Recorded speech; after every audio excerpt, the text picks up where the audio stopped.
So I guess my question is there, it's kind of a twofold question, but is there such a thing as a record deal in existence? And if not, or if there is, how does it work now as compared to how it used to work back when it was the big thing? Good question. Yeah, definitely changed. Yeah, whoever. Well, yes, the major record companies still exist. In the past, I would say the interesting thing with somebody like Tea Party, or for that matter, most acts that have multiple albums on a label and then start doing independent albums, is that they benefit quite a bit from the idea that somebody has spent quite a lot of money to make their brand Yeah.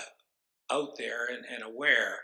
So Tea Party was a name that, presumably you're a fan and that you were well aware of, and that was made, you were made well aware of that by the label spending money on advertising and promotion. I would argue that that's one of the things that has changed in the music business is there's very little investment into new talent and very little investment these days into the building of brands. And so often I get people all the time saying to me, there's just no good music being made today, which I would say is completely wrong, incorrect. There's lots of good music being made, but it is much more difficult to figure out how to get it to a lot of people. And it's much more difficult to have it recognized.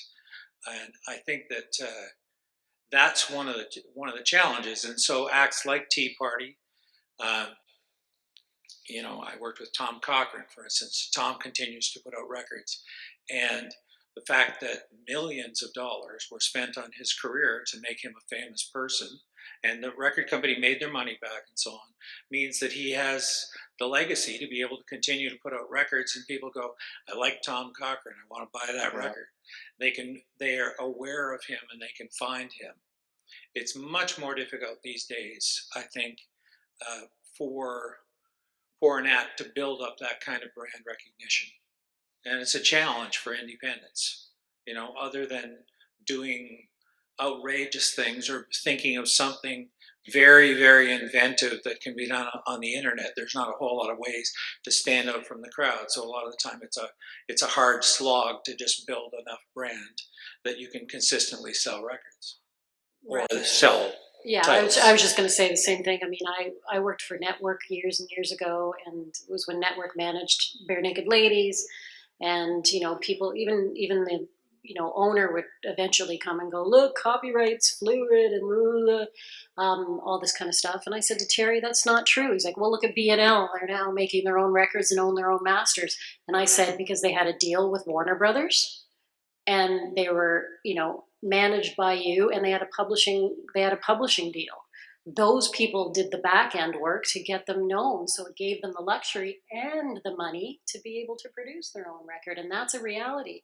Radiohead that runs around and says pay what you can, we'd all like to have that luxury, right? Because they had a label and a business behind them. And it incenses me that people think that, oh yeah, everybody's going to just or you can have the record for free for a week. If I had $10 million, I'd be giving all you guys everything for free. I'd buy you a car, right? I'd be Oprah. You have to have, right? You have to have that. They have that brand already built in.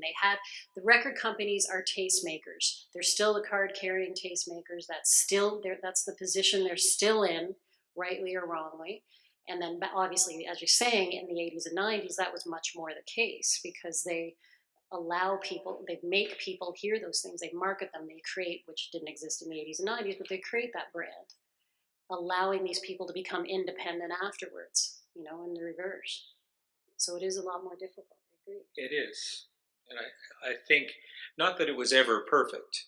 Most people who had record deals had fairly poorly drawn up record deals and didn't make a lot of money of what they at the time they were on. That's why going independent after the fact is usually when they see their first real money. Paul Brandt, for instance,